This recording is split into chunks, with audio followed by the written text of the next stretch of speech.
내러티브 코칭 6장, 우리가 변화하고 전환하는 방식, 중간 과정으로서의 개별화, 출입구의 양식이 정말 중요하다. 문, 창문이어야 한다. 그렇지 않으면 우리는 깨지지 않은 표면에 있는 틈새를 적절한 진짜 입구라고 생각한다. 토머스 무어. 통과 의례에 관한 연구는 사회학과 인류학 분야에서 시작되었습니다. 이 프레임을 내러티브 코칭에 사용함으로써 우리는 이 분야와 심리학 및 성인 발달학의 맥을 같이 해서 변화에 대한 통합된 프로세스를 만들 수 있었습니다. 이것보다 더 중간 상태, 사회적 통과 의례를 경험하는 사람이 한 지위를 떠났지만 아직 다른 지위에 도달하지 못한 그런 중간 상태와 개별화 프로세스, 어떤 성숙과 능력 수준을 뒤로 하고 떠났지만 아직 새로운 수준을 갖지 못한 개별화 프로세스를 분명하게 연결한 것은 없습니다. 이 평행 상태가 중요한 것은 원하는 변화를 만들기 위해 사람들과 그들의 스토리로 작업하는 토대를 만들어주기 때문입니다. 이 부분의 내용은 2장과 3장의 작업을 기초로 하지만 통과 의례에서 중간지대의 역할을 주로 다루는데요. 이는 고객의 성장에서 고객과 함께 활용할 통찰력을 제공합니다. 이것은 고객이 원하는 것에 관해 다른 측면을 명료하게 볼 수 있게 하는 것과 같이 중간 단계를 통해 고객의 발달을 안내하는 방법을 더 잘 알 수 있게 할 것입니다. 아서 반 게네프는 중간 단계를 세속적 세계와 신성한 세계 사이, 그리고 다시 되돌아오기의 전환으로 보고 그것을 하나의 프로세스이자 그 자체의 상태로 묘사했습니다. 그것은 궁극적인 둘, 모두, 이것과 저것, 즉 확장되고 모호한 중간 상태입니다. 카스는 중간지대 상태를 신성한 시공간의 장소로 따로 떨어진 분리된 곳이고 발견의 중심지라고 묘사했습니다.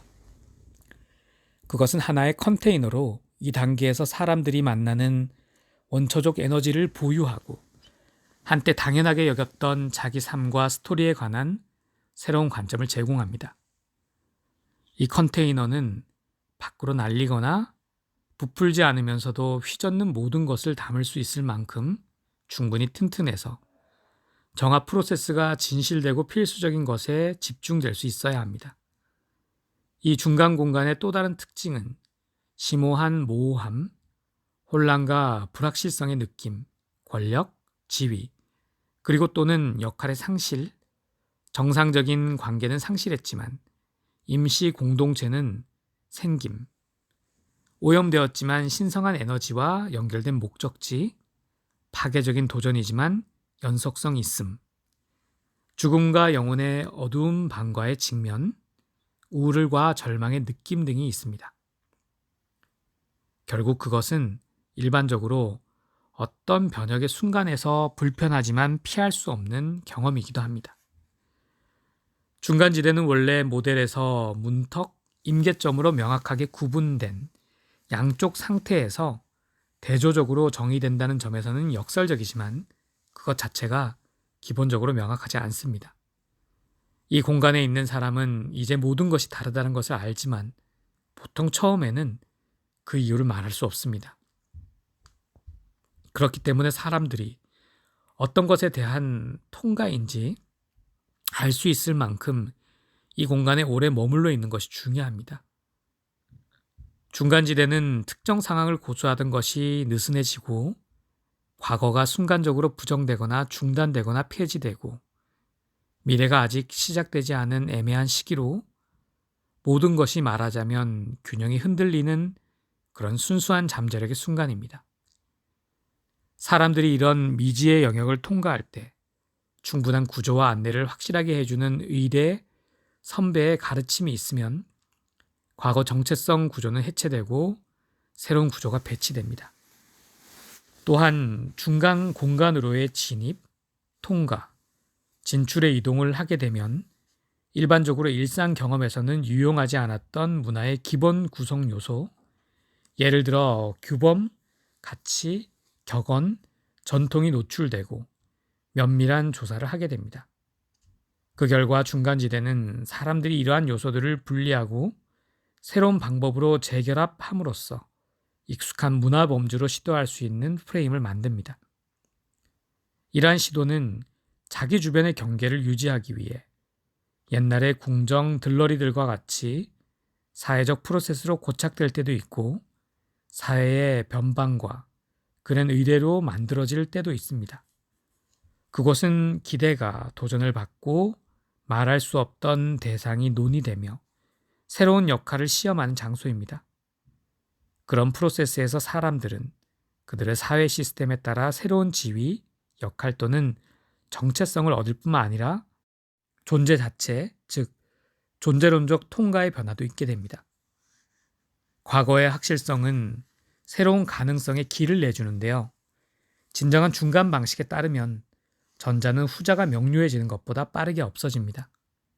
이로 인해 중간과 사이에 있는 느낌을 강하게 느끼게 되고 코치와 같은 후견인을 필요로 합니다. 이것은 사람들이 일반적으로 과거 상태나 스토리에서 새로운 것으로 직접 갈 수 없지만 과거도 아니고 새로운 것도 아닌 중간 단계를 요구한다는 점에서 근접 발달 영역에 관한 비고츠키의 연구와 일치합니다. 그가 지적했듯이 이 단계에서는 주의 깊게 관리된 경계, 사람들의 취약성을 관리해주는 컨테이너의 느낌, 그리고 그들의 학습과 발달을 지지해주는 지지대에 대한 접근이 필요합니다. 그것은 매우 중요한데요.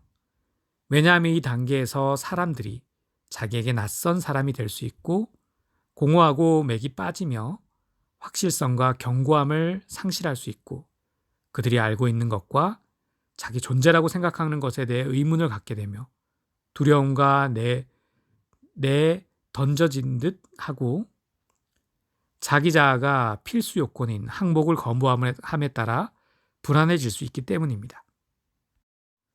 중간지대 공간에 있는 사람들은 집단과 세속적 공간 밖에 있기 때문에 약하기도 하지만 집단과 관련된 신성한 공간에 있기 때문에 강하기도 합니다.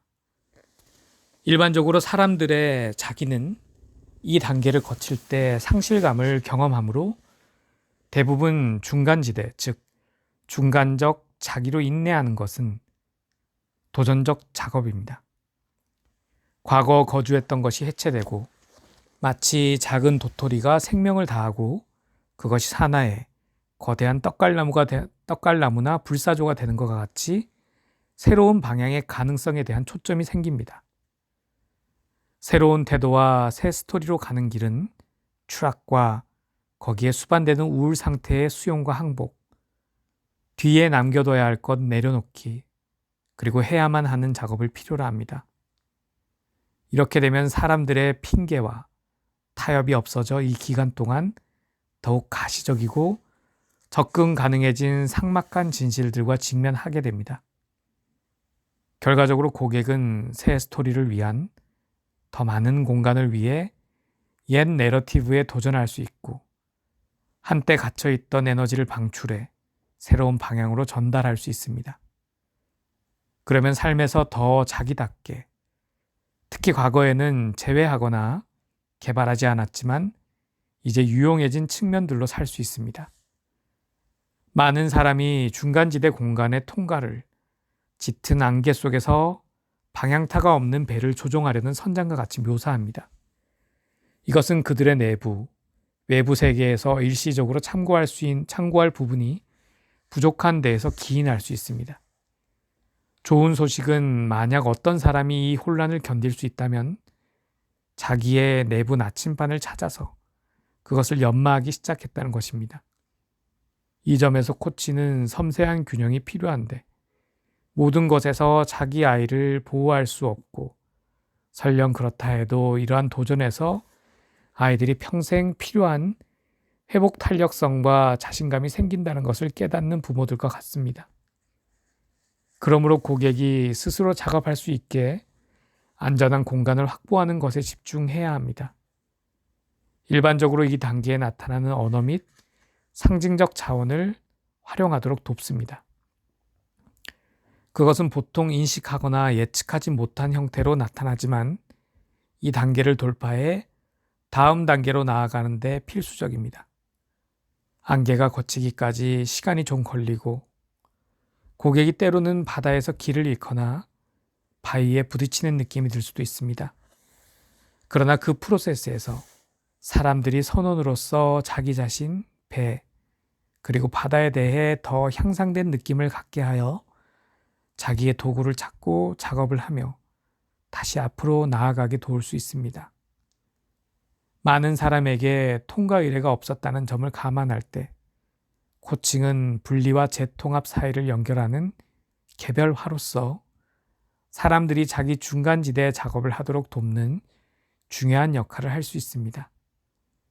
이것은 내러티브 코칭 모델의 T2에서 특히 중요한데요. 사람들이 명료한 선택을 하고 새로운 내러티브와 실행에 들어설 것을 요구하는 곳이기 때문입니다. 코치로서 도전 가운데 하나는 신속하게 성과를 내도록 압박하는 상업적, 전문적 요구와 그렇게 함으로써 고객과 주변 사람들의 진정한 성장을 차단하는 것에 대해 대처하는 것입니다. 성장은 이러한 추락, 이러한 발견의 항해, 그리고 낡은 피부를 벗겨 새 스토리와 새로운 사람이 나타나는 것입니다.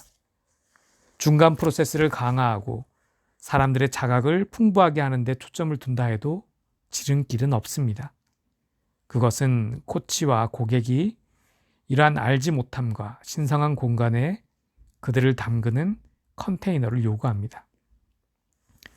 우리는 나디르, 즉 속담에 나오는 문자 그대로 바닥의 가장 어두운 곳이야말로 신성과 가장 가깝다는 사실에 위안을 얻을 수 있습니다.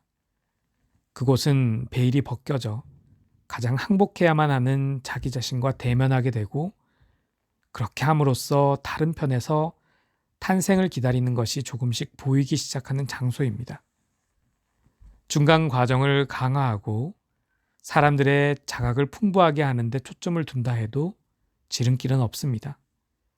고객의 여정에서 중간지대를 함께 걸으면서 고객이 풍성한 결과물이 있는 어둠의 순간, 그리고 재탄생의 땅으로서의 이 단계를 이해하고 가치를 찾도록 도울 수 있습니다. 이러한 통과는 사람들에게 다음과 같은 것을 요구합니다. 요구되는 만큼 어둠 속으로 깊이 들어가서 자기 공포와 의심의 틈새 안에서 직면해야만 하는 것이면 무엇이든 다릅니다. 거기에서 발견하는 고통과 진실에 이름을 붙이고 정말로 대단하게 허용할 때 나타나는 다른 측면의 현실을 자기 관점에서 이름을 붙입니다. 자기 삶을 살고 느끼고 싶은 것을 느끼고 원하는 것을 원하고 자기 영혼이 의도하는 것을 추구하는데 누구의 허락도 필요하지 않다는 것을 인정합니다. 그것을 그냥 포착해서 드러내기로 결정합니다. 결국 자기 것인 공허함과 어두움을 벗어나려고 애쓰는 것을 멈추고 해결책이 나올 때까지 그 안에 머뭅니다. 코치의 역할은 고객이 모호한 저항을 극복하고 오래도록 상실하고 잊었던 힘의 활력을 다시 찾게 되는 이 시면을 항해하도록 돕는 것입니다. 사람들은 여기서부터 지금까지의 프로세스에 의해 변화된 상태로 세상으로 돌아올 준비를 합니다. 재통합. 우리는 변하느니 차라리 몰락하려 한다. 우리는 현재의 십자가에 올라가느니 차라리 우리의 두려움에 죽으려 한다. 이제 우리의 환상이 사라지게 하라. 오덴. 재통합 단계는 사람들이 변화된 사람으로 세속적 세계에 다시 합류할 때 중요한 단계입니다.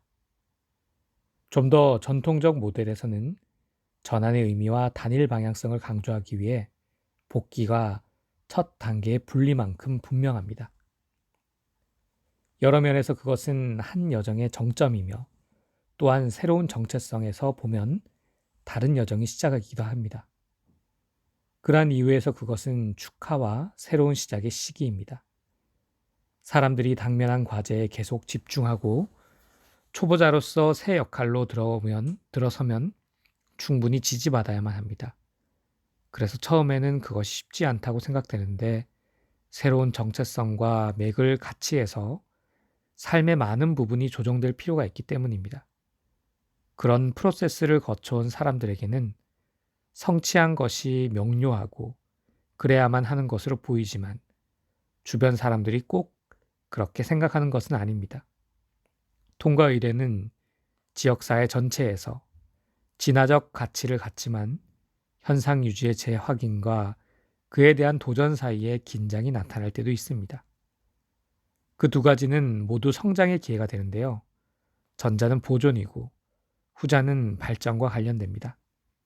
이런 점이 중요한 이유는 사람들이 새 스토리를 계속 유지하려면 그것을 지지해주는 주변 사람들이 필요하기 때문입니다. 예를 들어 과도한 관리자에서 벗어나고 싶은 새 매니저는 불안이 고조되었을 때 직무 완수를 위해 앞으로 나서 더 많은 역할을 해줄 다른 사람이 필요할 것입니다. 나는 이 단계에 그런 프로세스에 있는 사람을 코칭하게 되면 팀원들에게 리더의 성공을 지원하기 위해 스스로 변화할 것이 무엇인가를 질문합니다.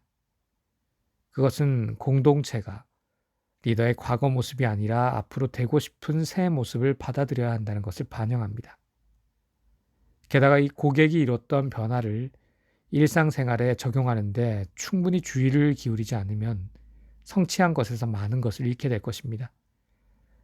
그래서 많은 사람이 중간 개별화 단계의 고조 이후 하락의 느낌을 경험하며 새 스토리를 가진 새 사람으로 재통합할 때 그들을 기다리는 요구와 세부 사항을 다루어야 한다는 것을 상기해야 한다는 것도 사실입니다. 이 때문에 다음 두 장에서 다루겠지만 내러티브 코칭의 최종 단계가 매우 중요합니다. 프로세스 중 이 시점에서 사람들은 진정으로 하고 싶은 것 또는 다르게 하고 싶은 것이 더욱 분명해지고 내적 동기가 강해지는 경향이 있습니다. 이것은 일반적으로 그들의 중간지대 경험의 불길에서 생긴 핵심 교훈, 통찰 또는 제안들을 식별하고 주장하며 그것을 앞으로 실행할 수 있게 스스로 성장하는 것으로 귀결됩니다. 그것은 사람들이 자기 세상으로 돌아갈 준비를 시작하고 그렇게 함으로써 자기 여정을 완전히 한 바퀴 도는 순간입니다. 역설적이게도 흔히 멀리 있는 땅에 대한 그들의 위대한 탐색이 끝날 때 선물이 자기 내부나 바로 앞에 내내 있던 것을 발견합니다. 선물을 어디에서 찾든 선물을 자기 세계로 다시 가져가는 것은 다음과 같은 여러 이유들로 쉽지 않습니다. 깨달음의 짜릿함에 사로잡혀 결과적으로 현실과 다시 연결되지 않음. 지루하거나 조급해서 결과적으로 그것을 삶에 가져오는 힘든 일을 포기함. 실행을 서둘러서 결과적으로 선물의 진정한 속성에 대한 통찰을 잃어버림. 자기 여정을 갖지 못한 다른 사람들에게 새로운 현실을 효율적으로 전달하지 못해 결과적으로 그들의 지지를 얻지 못함. 자기에게 도전하는 내러티브의 힘을 평가절하해서 결과적으로 적절하게 준비하지 못함. 전통적으로 통과 의례는 단일 사건, 예를 들어 남자 되기와 여자 되기, 결혼, 사망과 관련해 일어난다고 인식했습니다. 그러나 우리는 터너가 말한 의대의 의미를 발달적인 어떤 전환으로 확장할 수 있습니다.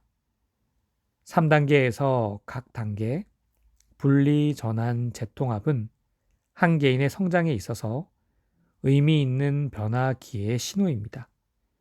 여기에서 재통합은 한 주기의 완성이면서 더 높은 성장 수준이라고는 하지만 또 다른 주기의 시작입니다.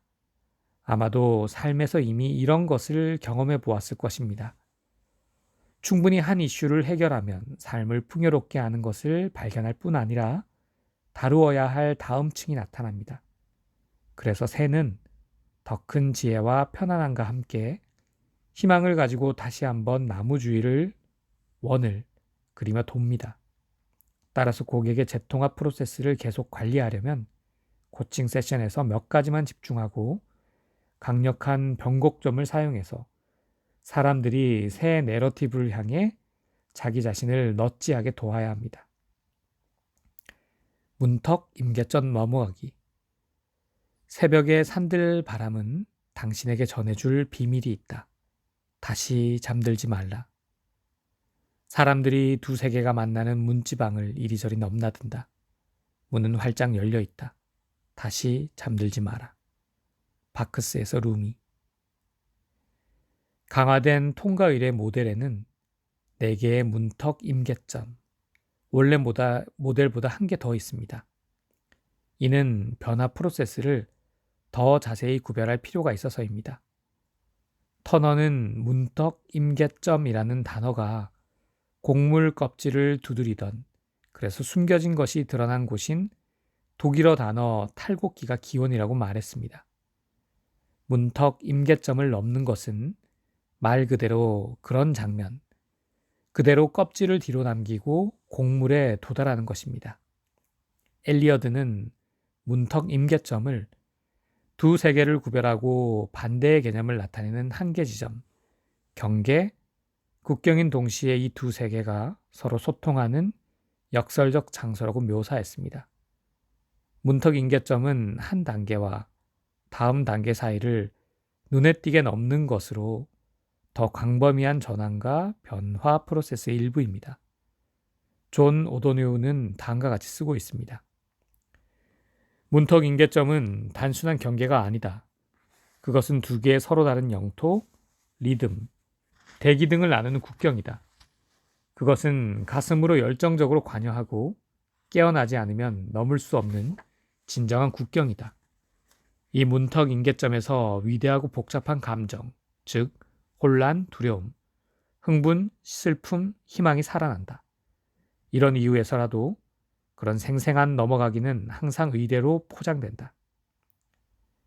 문턱 임계점은 자기의 한계를 인식하고 자기의 경계를 시험하고 파괴하는 영역이 포함되는 시공간을 나타냅니다. 문턱 임계점은 한 지역 또는 한 생활 방식에서 다른 곳으로의 통과가 가능한 모든 중간지대입니다. 문턱 임계점은 내부와 외부, 신성과 세속, 정신과 물질, 자기와 타인, 의식과 무의식과 같은 의미 있는 영역들을 나누기도 하고 같이 포함하기도 합니다. 문턱 임계점은 공간적으로는 전환의 장소인 출입구이고 시간적으로는 전환의 프로세스인 움직임으로 볼 수 있습니다.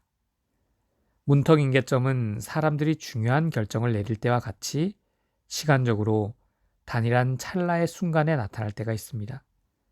때로는 첫 번째 단계부터 잔 물결을 일으키며 계단처럼 움직일 때도 있습니다. 어느 쪽이든 더는 자기가 문턱 임계점을 건너가기 전 사람으로 돌아갈 수 없다는 의미가 중요합니다. 만약 사람들이 경건함과 관심을 가지고 자기의 결정적인 문턱 임계점에 접근하게 도울 수 있다면 문턱 임계점 넘어가기는 그들이 과거에 희망했던 것보다 더 많은 것을 가져다 줄 것입니다. 내러티브 코칭 프로세스에서 모든 문턱 임계점들이 사람들과 그들 스토리의 성장에 독특하고 중요한 역할을 합니다. 문턱 임계점은 공간적으로는 전환의 장소인 출입구이고 시간적으로는 전환의 프로세스인 움직임으로 볼 수 있습니다. 문턱 임계점은 예를 들어 영혼과 정신의 신성하고 형이상학적인 세계 또는 역사, 인간사와 사건들의 세속적 세계와 같이 대조적인 두 세계 사이를 의사소통하는 강력한 장소입니다. 장소의 의미로 보면 그것은 두 개의 반대되는 지역 사이의 경계를 나타냅니다. 프로세스의 의미로 보면 그것은 이중성에 내재된 긴장들을 함께 보유합니다. 문턱 임계점은 양쪽 사이를 중재하고 반대편의 긴장을 유지하는 안정적인 중심지입니다.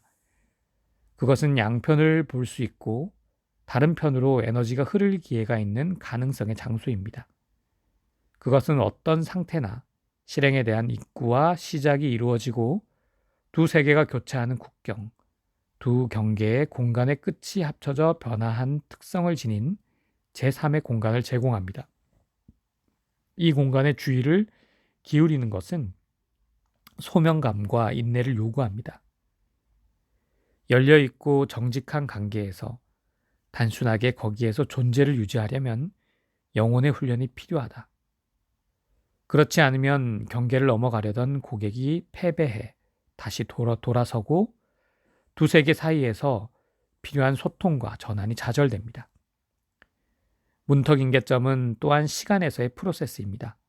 그러나 그것의 전과 후의 구분은 명확하고 분명한 경험인 반면 완전히 이동하고 나면 확장되어 구분이 없어집니다. 때때로 어떤 문턱인계점은 넘고 나서야 보일 때도 있습니다. 어느 것이든 문턱인계점 넘어가기는 고객의 스토리 줄거리와 정체성에서 볼 때 앞으로 나아가는데 새로운 중거점을 나타냅니다. 수년간 내 코칭 경험상 고객이 문턱인계점에 접근하는 순간은 뭔가 분명하게 다릅니다. 그것은 고객에게서 나타나는 어떤 미묘한 에너지 또는 신체적인 변화인 경우가 많은데요. 그저 절박한 평온이라고밖에 표현할 수 없습니다.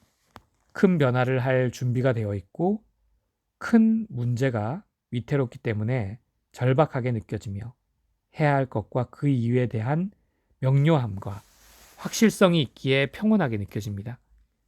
결론적으로 말해서 문턱인계점은 긴 프로세스에서 정점이면서 시간적으로 매우 독특한 순간입니다.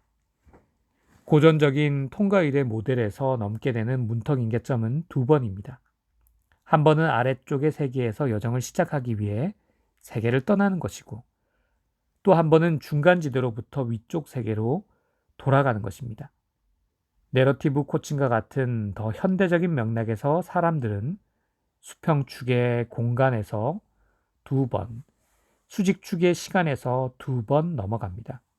이들은 모두 고객의 프로세스 중 다음 전환 단계로 옮겨가기 위해 발달적 돌파와 중요한 결정을 내려야 할 필요가 있는 시점을 나타냅니다. 이들은 각각 당면한 작업을 위해 아는 것에서 알지 못하는 것으로의 이동을 포함합니다.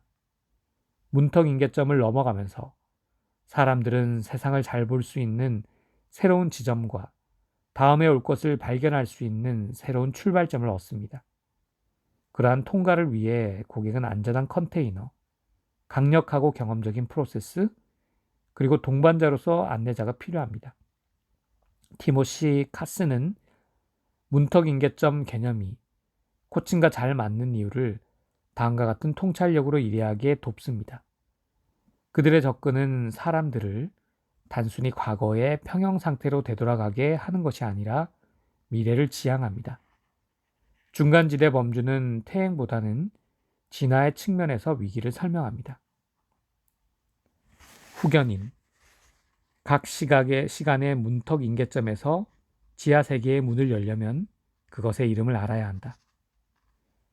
문턱 인계점에서 가장 관심을 둬야 하는 반면 출입구에는 넘어가기를 인식하고 가능하게 만드는 다른 측면들이 있습니다. 문턱 인계점은 선택의 순간을 나타내며 린텔은 그것을 계속 열게 하는 구조를 나타냅니다. 벅은 이 린텔의 역할에 대한 설명에서 칼융의 스위스 쿠스나우트 집입구를 이용했습니다. 요청하든 요청하지 않든 신들은 존재할 것이다. 길을 걸어간 모든 사람은 입구에 가까이 가면서 린텔 위에 있는 이 수수께끼 같은 메시지를 보았다. 린텔은 문 위, 직접적으로 말하자면 문턱 인계점 위에 있는 무게 분산형 수평 조각이다. 땅에 있는 문턱 인계점과 짝을 이뤄서 위에 있는 린텔은 두 장소 사이의 출입구를 만든다. 이러한 이중장치가 입구를 강력한 장소로 강화한다. 문턱 인계점을 넘어가는 이동은 상반된 양쪽 끝에 절정 에너지에 대항하고 다른 편에 대해 알지 못함이라는 모호함을 다룰 수 있는 등장인물의 힘을 필요로 합니다. 그렇기 때문에 모든 문턱 인계점에 대해 린텔, 상인방, 건축 구조물에서 문이나 창문 위에 마감으로 사용된 수평 가로대를 말하는 린텔이 있는지 확인하는 것이 중요합니다. 여정 중인 사람들은 이런 통과를 가볍게 여기지 않는 것이 급선무입니다.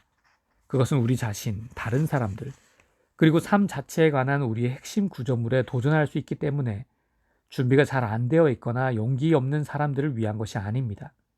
그래서 문턱인계점에 있는 후견인이 중요합니다. 후견인은 사람들이 그곳에서 그리고 다른 편에서 작용하고 있는 강력한 힘을 다룰 준비가 확실히 될 수 있게 합니다. 일단 사람들이 문턱인계점에 있게 되면 그것을 건너기 위해 무엇을 해야 할지를 아는 것이 그들의 임무입니다.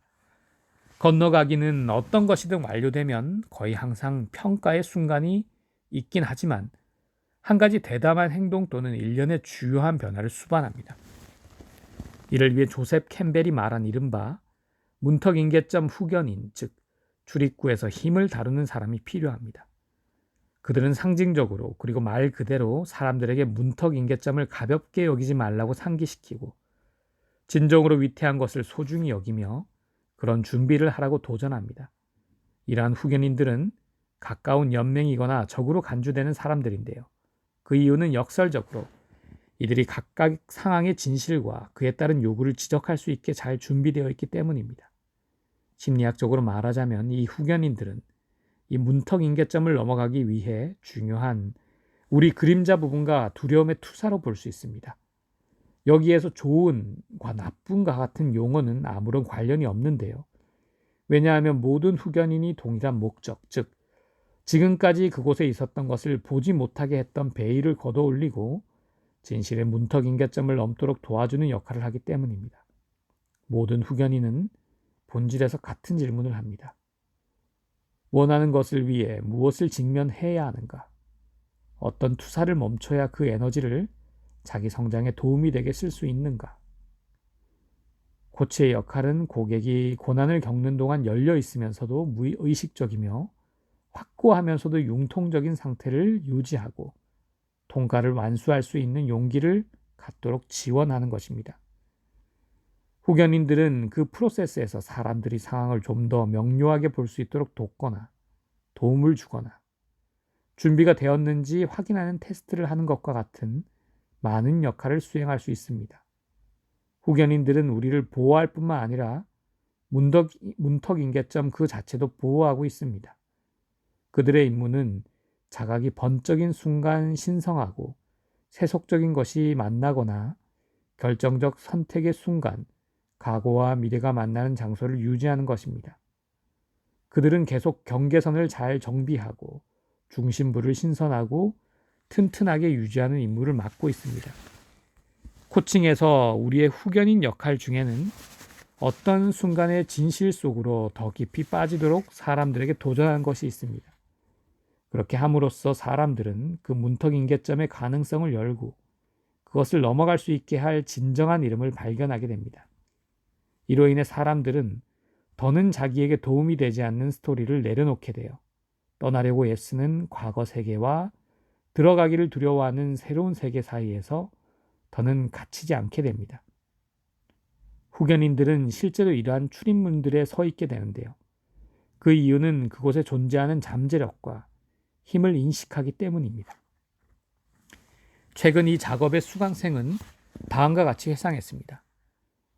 나는 너무 자주 착한 후견인이다. 그래서 내 생각에 자주 비효율적인 후견인이 되곤 한다. 후견인들은 자기가 무엇을 보호하고 있는지 알고 명료하며 굳건하게 자기 역할을 한다. 그들은 도전적이면서도 동시에 안심시킨다. 나 자신의 여정과 실제로 문턱인계점을 넘게 했던 것을 생각해보면 좀 더 강한 후견인 역할을 할 필요가 있다고 생각한다. 그러한 이유에서 후견인들은 사람들에게 준비시키고 격렬함과 투항으로 문턱인계점을 직면하게 도전합니다. 후견인들은 여기서 중요한 역할을 하는데요. 우리의 어떤 부분이 죽으면 반드시 애도 시간, 소멸과 성찰의 기간, 눈물을 허용하는 기간이 있어야 합니다. 눈물은 우리를 우리의 심장, 우리의 진정한 가치, 우리 자신의 내적 고향과 연결하기 때문입니다. 후견인들은 이러한 생생한 문턱인계점 넘어가기와 그곳에서 발견되는 깊은 슬픔과 기쁨의 관리자들입니다.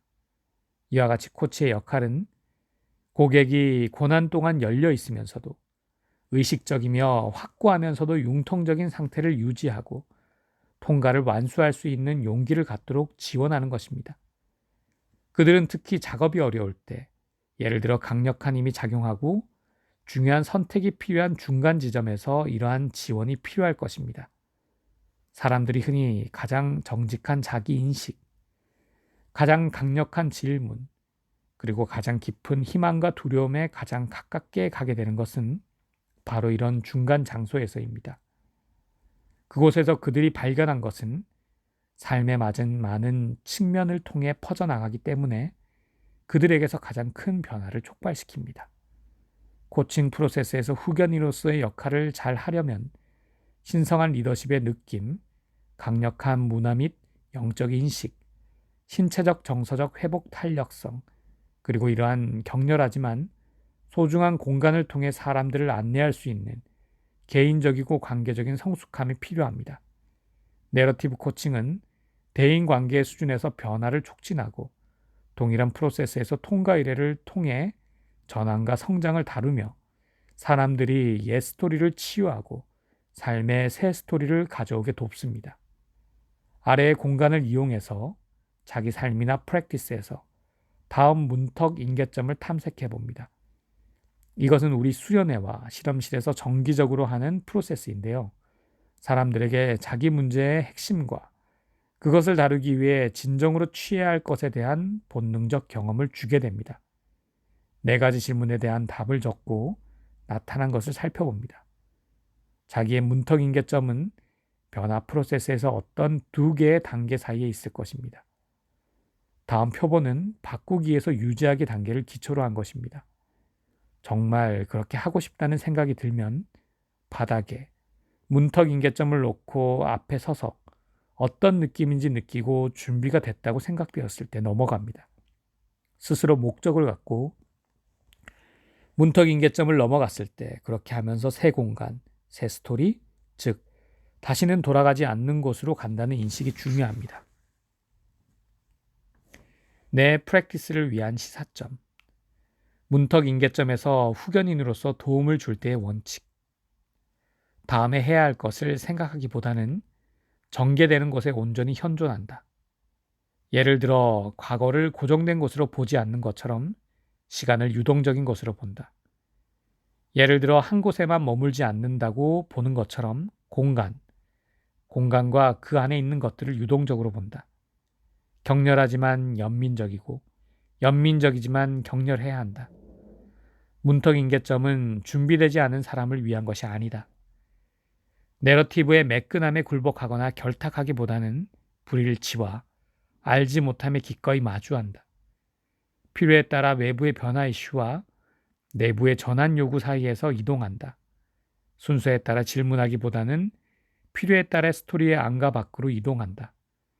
내 주요 통찰은 무엇인가? 가장 먼저 실험할 것은 무엇인가? 새로운 내러티브, 정체성, 그리고 삶, 문턱 인계점, 선택. 현재 내러티브, 정체성, 그리고 삶, 내 이슈들.